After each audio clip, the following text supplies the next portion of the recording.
Hi, I'm Jesse Quinalty, and this is Firefighters in Fire Trucks Getting Ice Cream.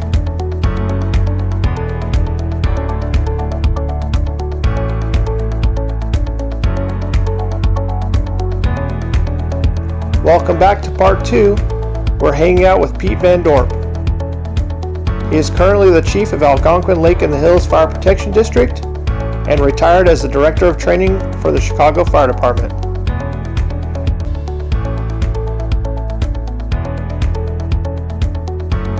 As you could see from part 1, Pete and myself had a lot to talk about, so our pilot episode is 2 parts because I couldn't find much to cut out.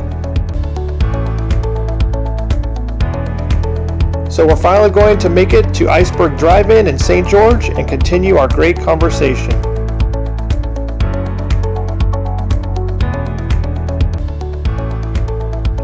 If you must know, Pete ordered the coffee ice cream and I got chocolate ice cream with marshmallow. Pete will be discussing his 33 years on the job with the Chicago Fire Department, as well as time spent on the job with his dad and one of his most memorable fires. Now, when your dad was there, I mean, probably burning a lot more often.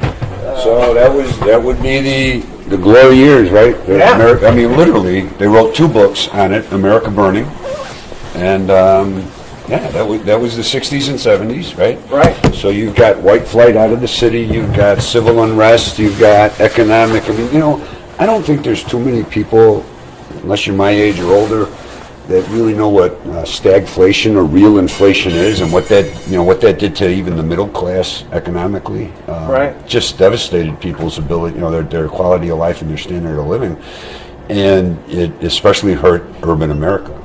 And so there was a lot of abandonment of the cities, and those properties and those neighborhoods just fell on hard times, and then how that goes. I mean, even today, you can predict where the fires are going to be based on the economic and education, right, trends in that neighborhood. And it was no different back then, but it was just on a much broader scale. Right. We are lucky. We really are lucky. We live in good times.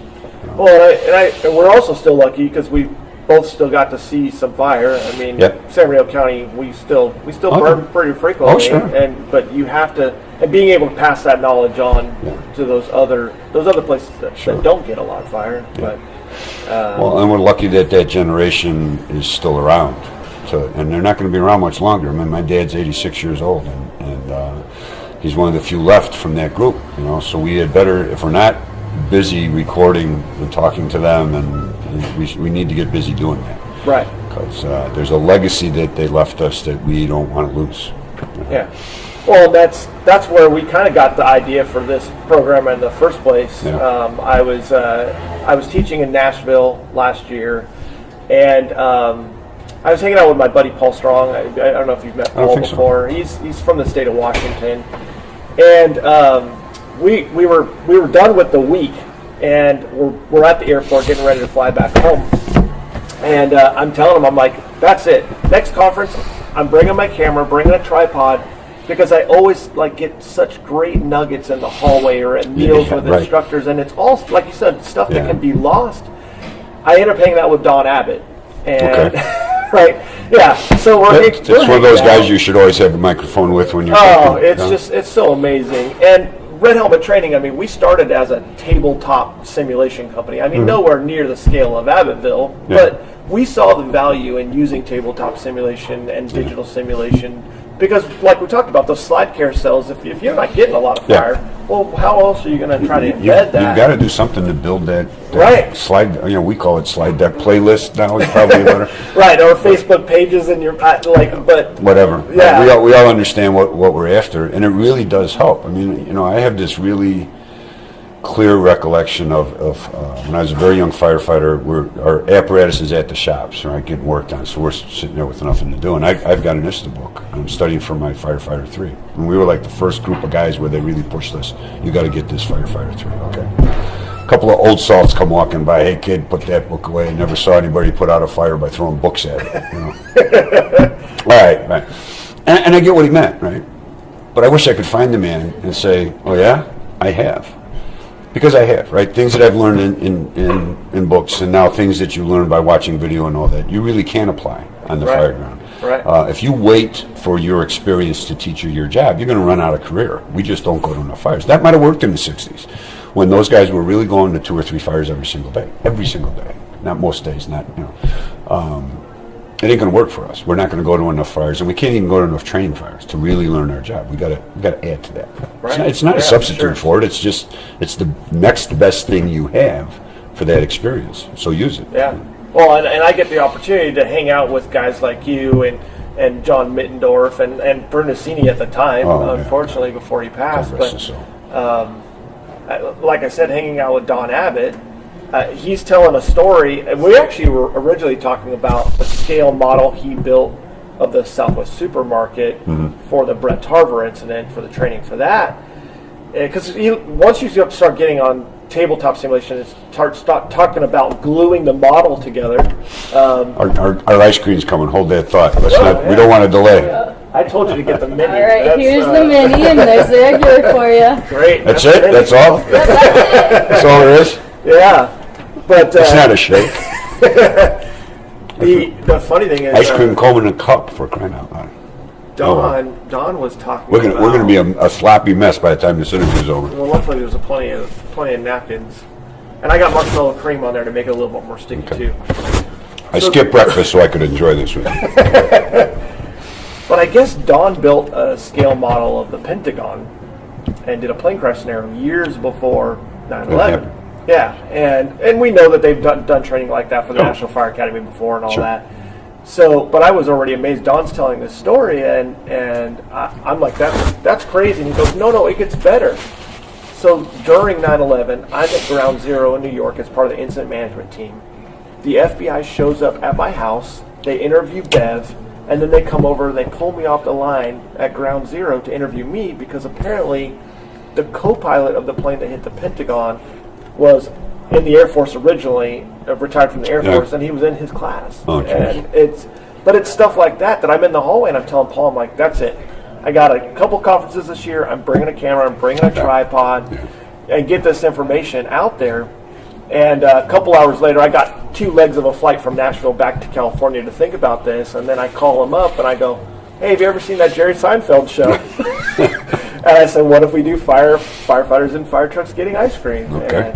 And so that's kind of where that started. But I got to co-teach with Middendorf not too long ago. Beautiful. And I was telling the students that were there, I'm like, take the time to go out and get classes from that generation and that experience that you just can't get anymore, because I was fortunate enough to see and get to know Brunasini well enough to get a lot of that information. And now Mittendorf, he's here, get that information now. And it's funny because John grabs his chest and he goes, I can go at any minute, John just, but it's huge. Guys like your dad, and now that's, and shame on me, I talk about this and I haven't done anything about it yet, but at least with Alan, a lot of his thoughts are recorded.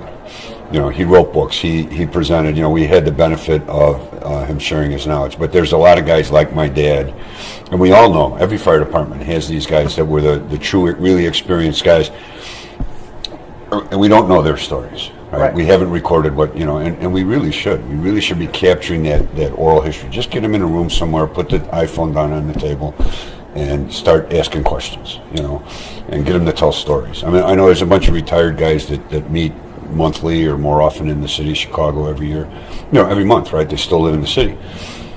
I'm thinking, somebody should be, they're telling more stories. They could be going out and having ice cream right now and talking about all kinds of schools. Yeah, and they're telling more stories, and somebody should be recording it. So maybe I'll find something to do in retirement, and maybe that'll be it. I don't know. Yeah, we'll see. Yeah, you had a lot of good guys in your job that could probably tell you all kinds of just crazy things. What's one of the most memorable fires that you ever had in Chicago that really changed your outlook on the profession and the job? That's always a tough question, right? But probably the earliest memorable fire I had. People outside the fire service will always ask you, did you ever almost, die, or did you ever have one, they're asking you something related to a movie or a TV show or some nonsense like that, right? And so that question triggers, and I couldn't have had more than, I'm guessing, 3 years on the job, something like that, I don't know. I'm at my first assigned firehouse, and I'm detailed. So in Chicago, you got an engine and a truck, and they don't have the same numbers like they do in the rest of the world. So engine 83 is quartered with truck 22. Which always confuses me because I'm from California. Yeah, I know. But that's a long, storied history. Whatever. That's how it is. So I'm on truck 22. That's my assignment. I get detailed over the engine that day. They're short. We're heavy. Detailed across the floor. I'm riding the engine, which I don't do all that often. Great. I'm on the engine. We go out, we're on an extra alarm, so we're the, second alarm, third alarm, something like this. It's a commercial property, a storefront along an old stretch of storefronts. Not a strip mall, but, the taxpayers, row of taxpayers. Right. And so we get assigned, even though we're an engine company, we get assigned, we're there later in the, second or third alarm. You get assigned to go to the building next door and see what's going on in the building next door. So we grab some pike poles, whatever. We go in, right? And it's just hazy. There's not much going on. It's a clothing store, racks of clothing, whatever. We go in the back door. We wander our way around to the front. There's a drop ceiling in there. We push some of the ceiling tiles out of the way, and this yellow greenish. I'll never forget. It was like water flowing out of the void space, right? Smoke just poured down into the room. Oh, that kind of sucks. That's stupid. Now we're wearing air tanks, but we're not masked up yet. Right. So I go, well, this kind of sucks, and we don't have a line with us, and this doesn't look good, so let's get out of here, right? So we start wandering back out. Well, conditions change so fast that in a couple of minutes we can't see anything, right? Right. And then exactly how it happened, I don't recall, but we bump into something, rack of clothing or something, we trip over each other, we fall down. Now we're disoriented. Now we don't know where we're going. I'm with one other guy, Roger Zenchuk, experienced firefighter there. And so now we mask up, typical old school shit, right, when it's too late. But anyway, we mask up. Or at least we had the damn things on our back, which wasn't always happening back then. And so we mask up and we're crawling around, and we're just, we're just bumping into shit. We're not getting anywhere. And finally, and I'm just hanging on to Roger, right? I'm scared shitless. And I'm just hanging on to Roger. And Roger finally says, stop, listen, hold your breath. And he says, okay, we're going that way, right? And he hears a phone ringing, right? So he says, we're going to go. We don't know where we're going. But the phone is somewhere. The phone's in an office. That's a place to be. That's where we're going to go. We're going to go toward the phone. So all right, now we got a place to go. So we're going toward the phone, and as we get toward the phone, we can see the glow of the front, the glass on the front of the building. Okay, now we know we're at the front of the building. Right. We find the door. We go walking out. Sometime, it'd be a really dramatic story if I could tell you it lit up right as we came out the door, but that wasn't the case, right? Right. But we were going to run out of air and die in there if Roger hadn't had that sense of, all right, we got to do something besides wander around here. And I don't know how it came to him, but that's that level of experience, right? I mean, there's no class that says stop and listen for a phone, and that there's no logical, but that's just that guy that has the presence of mind to say, what I'm doing right now doesn't make sense. I got to do something different, and can stop and think and process information now, which we weren't doing, right? We were just bouncing around. Right. He could process information again, and that's that benefit of experience and knowledge that come together to make for that really unique thing. So that fire to this day and that lesson remains with me forever and ever. Well, especially during those types of things, and your pulse rate continues to go up and everything else, that's like going against what really normally happens, auditory exclusion, things like that, because your adrenaline gets to that point. I got trapped in a garage with myself and my crew on a wildland fire. And I remember that as we were inside the garage, the property owner had a radio out on the front porch of the house, and it was playing country music. And I can remember to this day, I don't remember exactly what song it was, but I can remember it's playing country music, and I'm thinking, you're going to let me die to country music? That is messed up. I'm not a big country fan, but it's amazing some of the things that you pick up and what you remember during those types of events. But yeah, trying to listen for that phone when really your brain starts shutting stuff down. You have to know what your body is going to do and your brain's going to do in those really trying times. I went to a department not too long ago that's they're doing command training center simulations, but before they run the simulation, they literally have the treadmill in the room. Sure. So these captains are in shorts and tennis shoes. Right. They get on the treadmill, they run for 2 minutes, Yeah, and then as soon as they get off, they show the fire. It comes from the security industry. They've been training that way for a long time. People that do personal protection and stuff like that, because they know that you're not going to, when it hits the fan, you're not going to be able to process information. Your pulse rate goes up and all that. And there's some definable level where your pulse rate hits here and you start having the auditory exclusion and stuff like that. So you've got to train yourself, slow down, breathe, all that kind of stuff. And we sort of conceptually understand that, but we don't apply it to our training, which we should. Well, you get to the point. I mean, you literally start losing your fine motor skills, and you just can't function. And get to the point where you get stress diarrhea. Right? Well, look at how to get to that part in my fire, but talking about memory. So I had this, and I don't remember if I was company officer at the time, or it was probably a chief officer. And there's a guy trying to force a door at a fire. And he's always got his hand tools, right? He's just trying to beat his way through the door. Well, an awning starts coming down over his head in pieces, not just big drop. And I'm stop. I'm trying to tell him stop. Like just where it's burning. And it's burning. Stuff's starting. I'm concerned that the whole thing is going to come dropping down. I said, and he's not ignoring me. It's like a teenager, right? I mean, he literally couldn't hear me. He's so engaged in that even when I had my hand on him, I had to shake him, and he turned around like ready to. Because he is just so tuned in. He's not processing any other information.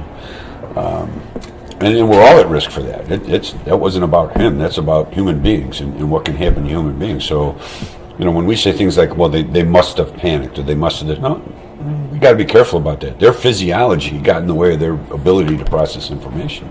Right. And we're not training on that as often as we probably should. Well, and even when you take that into consideration, then you kind of push it even forward even a little bit more with calculated risk. I've heard that term ever since I was a young firefighter, calculated risk. Well, what are we really calculating? You pull up to a fire, and let's say that mom's outside screaming, her baby's inside. Okay, we pull up, takes us 2 minutes to get to the door, get a 360, grab tools, get a nozzle. Yep. Even before we even make entry, you're 2 minutes into this thing for most crews. Yep. If you can get it below that, you're training a lot. Yeah. And looking at any fire before the fire department gets there and starts spraying water, what does it do in 2 minutes? And we talk, how much are they calculating risk? So I'll do that drill with my firefighter. We'll go out, we say, okay, life rescue fire, no 2 and 2 out, we're going right through the front door. Engineer's going to get in a pump, we're going to take a line, tools, tick, and get inside the door. Well, amazingly, as soon as we get to the point where we're ready to make entry, I stop the time, I bring that firefighter back over to the other side of the engine, and I say, what color was the house? How many stories is it? Yeah. How are you forcing entry? Most of the time, those firefighters can't answer those questions because they're completely task level. Yeah. So how are we calculating the risk? Because we need to actually be able to step back. And as a company officer, I'm trying. We really talk about hot lap. I'm doing a hot lap because my job at that point is just to get around that. And first, you have to have the discipline to still do a 360 under that situation. Yeah. But get that 360 done. Meet him back there. Get inside. And we always talk about calculating that risk. Where are we calculating it and going through that process? You have to be able to do that. I think one of the most interesting things you said there was about how long does this take? I mean, I would always know this with my engine company because we would time ourselves, and it wasn't something I figured out. The Chicago Fire Department, at least used to, have what they call runouts.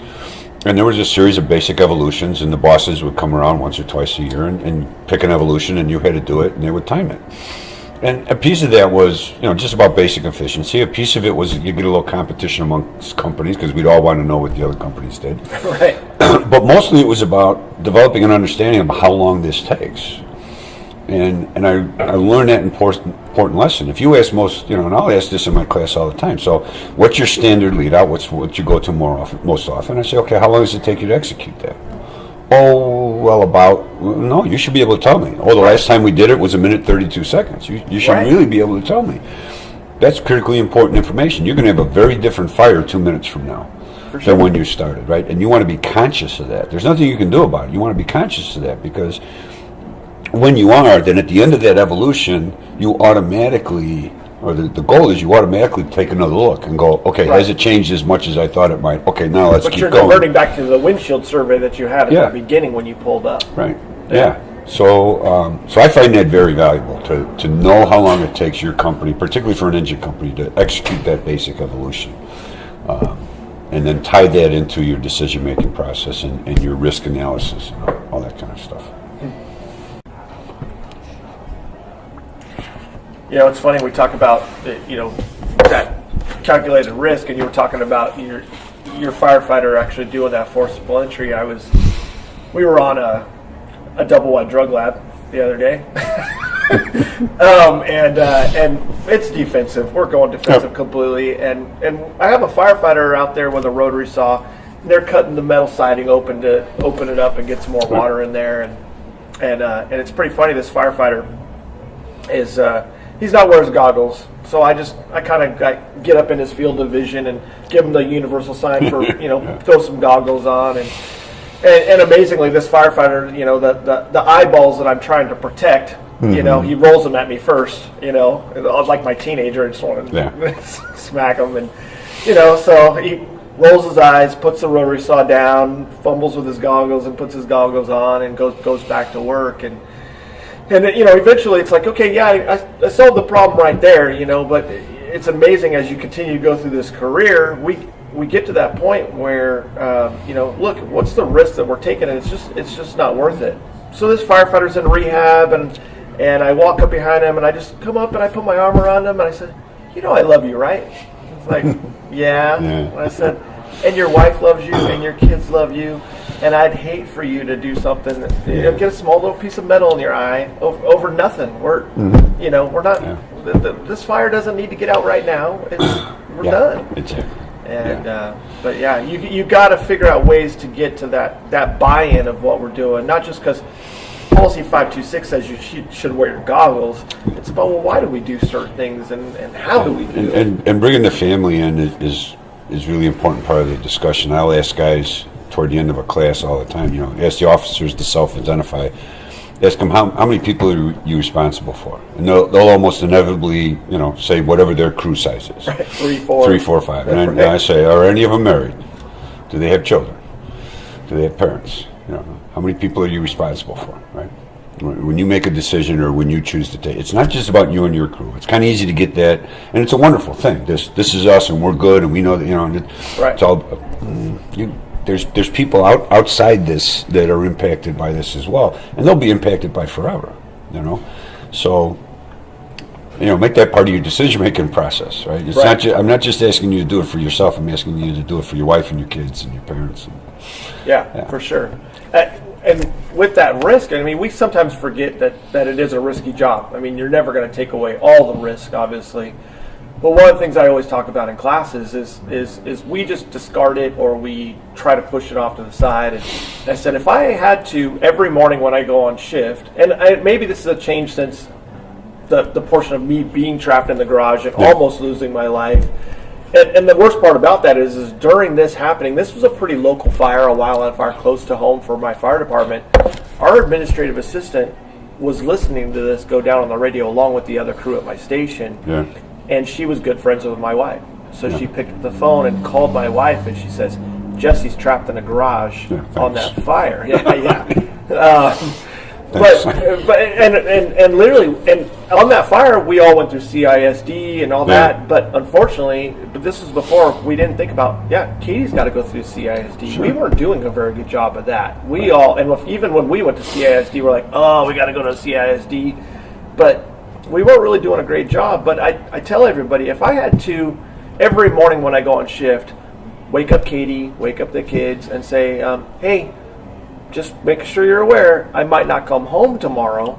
And I'm not talking about being force hired tomorrow because that happens. But if I might not come home tomorrow, how long do you think that my family would allow me to do this career? A week, probably for me. But you go on with it, and you just think, hey, it's not going to happen. It'll never happen. And unfortunately, we know it does. Yeah, a couple of things we're starting to do better, I think, is. Addressing those sorts of broader issues within the fire service. And Illinois is fortunate. We've got this really robust firefighter peer support group. And I found I've used them several times in the short time I've been with my current department. Not just for post-incident, but for personal things. I mean, we lost one of our firefighters, not on duty, but he died in his sleep, but he was an active firefighter. We lost, and those sorts of things. We lost a couple guys to suicide that had left our department before it happened, but they were still, we thought of them as part of us. And those all have long-lasting impacts, right? And I found there's a big difference between CISD, which I'm not trying to knock, but that's one thing. Right. But when you can bring peers in, true peers, and these guys are well-trained, and they have a doctor overlooking them, and I mean, these aren't just out on their own doing this. They're very, very well-trained, and everything they do is monitored, and they're very disciplined, but it makes all the difference in the world to be able to sit down across from a brother or sister and have that discussion. There's a whole different level of connection, and we've had a huge success with it, and I'm very, very happy with it. They also do some talks about marriage. It's been great. And then the follow-up to that is my buddy out of Seattle, Mike Gagliano, and his wife recently wrote that book on firefighter marriage, and what a contribution that is. And I've seen them present the class based on the book, and I read the book, and I'm not even married. It's too late for me. I already got divorced. But I can't pump that book enough because of, and it's not just about helping that marriage survive. It helps that firefighter understand how the family is intimately connected with everything that you do, and whatever it is you suffer or go through, or whatever they do as well. And whether you know it or not, you're bringing it home. Right. And those, you've got to start managing that. And the earlier you do, the more successful your marriage will be. And Mike and Ann are a great example of, if you do this right, your marriage is the best part of your career. It supports you, so it contributes to supporting your career and helping you survive your career. But you got to do it right. You got to pay attention to it. Yeah. No, I have Mike and Ann coming out to Red Helmet Training in April. Beautiful. And a matter of fact, it's on April 18th. It's Bruno Cini's birthday. Oh, so cool. It's a tribute to Bruno. Nice. We're going to bring back the learning from leaders every year on April 18th. And Mike, actually, he's going to be the first year. That's great. And we're having Ann do the dessert dinner thing, and we're going to provide child care in the other classrooms of Red Helmet Training, which will be crazy. I'll have one classroom with Mike and Ann teaching, and the other classrooms is going to be kids running around, and then Mike's going to do this show with me afterwards. So cool. We do a thing like that back home that I stole from the city of Chicago. They have a family day every year, and they actually have and so we've been doing it too. And the idea is you get all your benefit providers, and you get people like Ann and Mike, and you get people like the peer support group, and you get and it's mostly to get the spouses to come, right? Because a lot of us don't share everything about the benefits we have or with our spouses. So it's to get the spouses in and let them see what's going on. It gives a lot of people ability to access help networks that they might not otherwise do, right? Because, I'm just here for the class anyway. Right. And you provide food, you provide daycare for the kids, you give them something to do. It's all about the family. And at the same time, you're trying to get some literature and some personal contact, and it was a great success in the city, and I've had good success with it. And you're talking about, when you're also doing that, you're talking about death benefits, if that should happen, like how the family handle all that stuff. I mean, you can't cover it all in one time, but when we did it in Algonquin Lake in the Hills, we had a couple of presentations for those folks that are ready for retirement. How do you transition into retirement? How do you, Medicare Plan B, how do you get your 457, all that kind of stuff. And then we had a couple of presentations for the younger guys, like, are you taking advantage of your 457? And here's some of the benefits you have that you're not taking advantage of, perhaps, and all that kind of stuff. We had the peer support people out to talk about marriage. So the guys can pick whatever class or presentation they want to go to. Our benefit providers are there with tables and booths and whatever, in case they want to get some information. It was kind of interesting, because you'll find some people said, I didn't get the vendors, what good is that to me? Other people said, well, that was the best part, and it was usually the spouses saying that was the best part, because they had no idea that this was all available. Wow.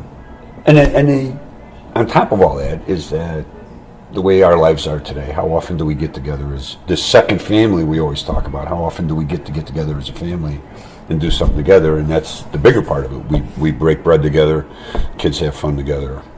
sometimes the fire service, we got to figure out ways to get back to that. You know, we all have our own separate bedrooms and computers and TVs now. And you know what? And you know what? I'm not going to belabor it. It's the way it is, and it's for a variety of reasons. And we know the reasons why we the way it should be, and it's okay. But you're right. I mean, I often think about the whole TV thing, and it's not. Of course, now it's everybody's got literally in their own hands. But when you had one TV in the firehouse, you had to make a collective decision about what you're going to watch, right? So that was the value in it, right? Is that you were making these decisions together, you were interacting as a group, and now you don't have to do that. You can go off. You don't even have to go off in your own corners. You can just sit in your own chair and have your own thing. It's not the end of the world, but do we realize what we've lost by that, and what are we doing to make up for it? Like you said, now we have to construct these events. Fine, construct the events. Right. Or how do you as a company officer have to manage literally figuring out ways to get your team find stuff for them to do together.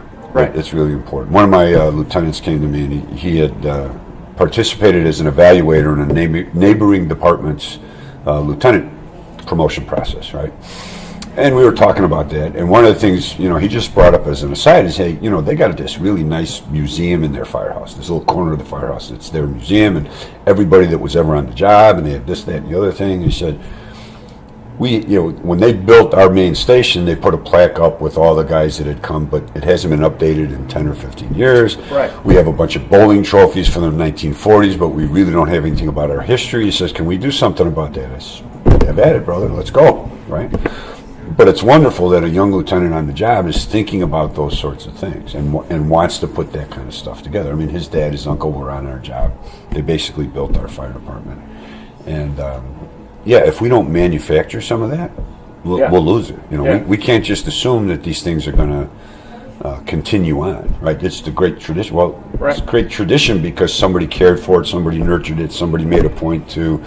I mean, we used to have an annual picnic. Engine 83 had a legendary. It got so legendary they had to stop doing it. Right. I don't know if you wouldn't have heard. No, it was a picnic. It was, but I'll give you the corollary, right? The Southside Irish St. Patrick's Day Parade is a big, big deal in the city of Chicago. Always was. It wasn't the official parade. Downtown was the official parade, but it was the parade. It went on for generations, but it got so out of hand that the organizers shut it down for a couple of years. They said, no, we can't. This is not what it was meant to be. It's getting unmanageable. And the best way to do, we've been trying to, put up the signs and tell everybody to moderate the behavior or something. They said, no, we just got to hit the pause button for a couple of years. And they did that. They had the confidence and the courage to hit the pause button for a couple of years. And for a couple of years, they just talked about how let's get back to our original roots. It was a family kind of thing. And then they kicked it off again, and it's much better for that, right? Because somebody cared for that, right? And cared to make the hard decision to nurture that and make sure that they didn't lose that. Engine 83's picnic was kind of like the same way. It got to be this hundreds upon hundreds of people showing up, and it got unmanageable, right? And when it gets unmanageable, and it still had our name on it, that was the issue, right? It still got Engine 83's picnic on it. So at some point they had to say, no, we just can't do this anymore, stop it, and then let's get back to what it was. It was for the fire, for our house, not for the whole north side of the fire department, which is what it had become. But again, it's people caring for the true meaning of the things that we do and what they're supposed to be, and seeing that they get preserved and carried on. Well, keeping that tradition, those things in place also keep that pride and ownership in place. That, a lot of that stuff that we continue to lose. I had a new firefighter not too long ago at my previous department. He had all of his personal protective equipment. He had everything that he needed to do the job. But somewhere along the line, we forgot to give him his badge for his uniform shirt. And a couple weeks into him, where's your badge at? Oh, I haven't received my badge yet. Pick up the phone, call the battalion chief. Hey, morning, sir. How's it going? Just to let you know, firefighter so and so doesn't have his badge. Oh, I don't know how we missed that. Sorry, I'll get it taken care of. Yeah. The next cycle, when we come back on duty, I have his badge is in an inner office envelope in my mailbox. Pick up the phone, call the BC again. Hey, you think we can get the fire chief to come down here and pin this on? And my current fire chief would not do that. We're going to pin the badge on. We're going to talk about what the eagle represents, what the Maltese cross represents, have a ceremony. But we need to continue to do those things, and that's you see those things where nowadays the firefighters, it's a struggle to get them to wear the uniform shirt sometimes because we've lost that pride. Sure. And it's like your father's fire service and your grandfather's fire service, they didn't have a problem wearing a uniform shirt. Matter of fact, they wore that with a tie and a hat that made it look like a penis, and they were proud to do it because they understand that stuff. Yeah, my dad stood roll call in his dress uniform every day. He went to work for a long, long time, and they didn't think anything of that, you know. Right. I remember hearing one time from a firefighter, there was some event that was going on, and we were telling the guys about it, and the question was, well, do we have to wear our uniform? Have to. Not do we get to, or can I, or do we have to wear our uniform when we come? Yeah. And I remember thinking, well, if it's a have to you, if that's the way you look at it, well then maybe you shouldn't even bother, right? And soon we're gonna have shorts. We can wear our uniform shorts. If I could get rid of shorts, shorts are in my how shorts got in. They got in the contract before I got there, because that never would have happened. And I'd love to get rid of the shorts, but I haven't. But I got rid of the polo shirts. Yeah. And it wasn't. You know, it'll be hard right here to convey the whole thing, but that's okay. You guys probably don't want to hear that over the tape. No, they don't mind. I got guys that are for the most part, my guys are really good about the uniform and looking right and all that. They get that. They really do get that. And I got to tell you, it's hard to do. I mean, you can pull it off with polo shirts and shorts and all that. You can still pull off that crisp look, but it gets really, really hard. Right. Because as people, that's when we're dressing in that stuff. We don't think of ourselves as dressing up. We're dressing down. And inevitably, when firefighters dress like that, they end up dressing down. And we should be dressing up when we come to work. We really should. Most of our public contact requires that. You know? Absolutely, when you're turning out to go to a structure fire or any kind of incident like that, no. I always tell guys, I tell the officers, I'm going to hold you strictly accountable to the spirit of the uniform order.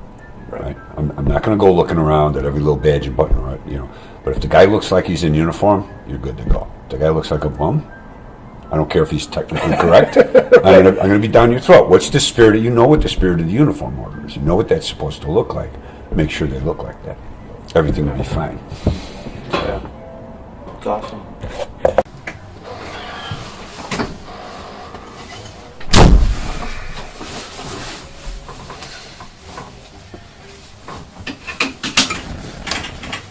Well, that was pretty good.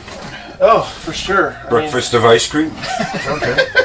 So told you I'm from a family of 9. My sister right before me, Paula, she passed away a few years ago.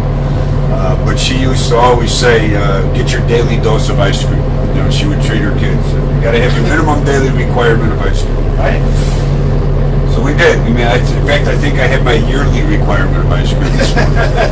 Nothing wrong with that, especially since mine was ice cream with marshmallow cream added, so I had plenty. Yeah, this place, Iceberg, we came here last time we were in St. George. Definitely just awesome. They've been around for a long time. Good ice cream, but there's not a shortage of finding ice cream places here in St. George. We figured that out. Okay. Ice cream and pizza, they're everywhere, and a lot of great dining. You know, this is actually a nice conference for me because I get to bring my family.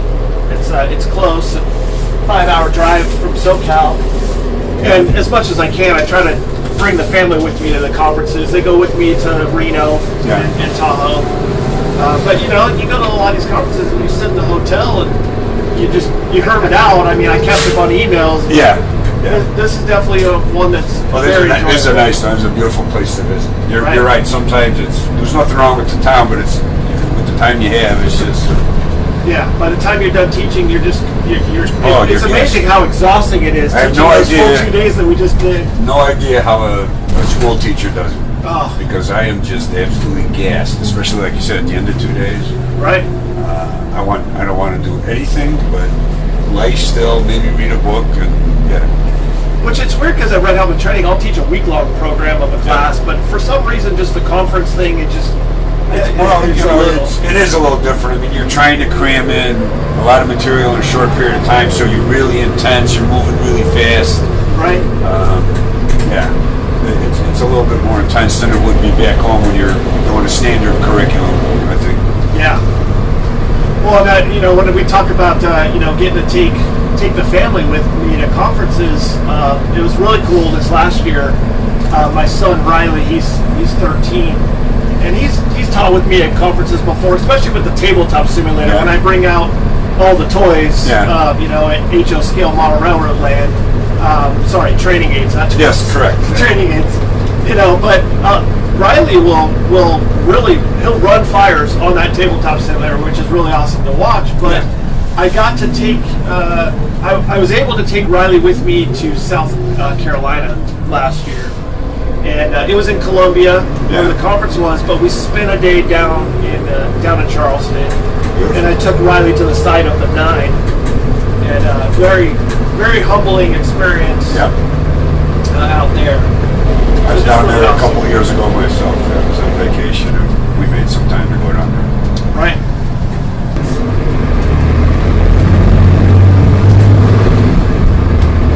I guess I can get this thing up to speed and see what it does before I turn it back over to Layton Fire Department here. Top it out.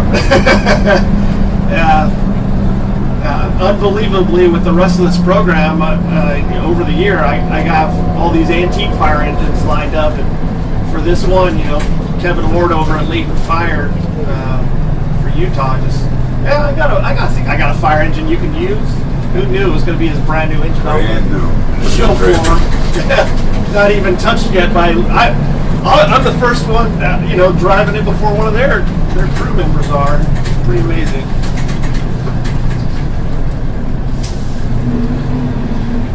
So you get ready to head back out. You fly out of Vegas? Actually, I fly out of here to Phoenix, and then from Phoenix home. I'll be home Monday afternoon.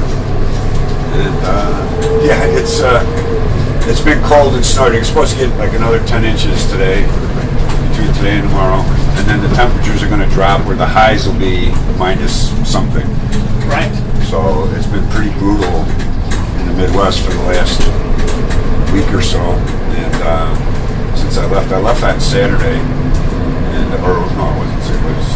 I left because I was going to Alts. I went to Alts first, so I left last Saturday up to California. And it started to get pretty crappy then, and it's been crappy ever since. So I'm going to go back. Hopefully, I'm going back to a house with pipes that aren't frozen and burst, because I have had that problem before. Well, it's funny, when I was teaching in Nashville, I was actually supposed to be going up against Salka in the next classroom over. And his pipes burst in his house or something like that. He had a big water leak in his kitchen. Bad for him, but good for me, because I was worried about some student count there. Yeah. But I don't know about flying in a plane and coming into snow. It's already hard enough for me to get on a plane for conferences and do that. But it's part of the beast of the animal that comes along with it. Yep. My very first commercial flight actually was to go teach at FDIC. That's the very first time I've ever been on a commercial flight.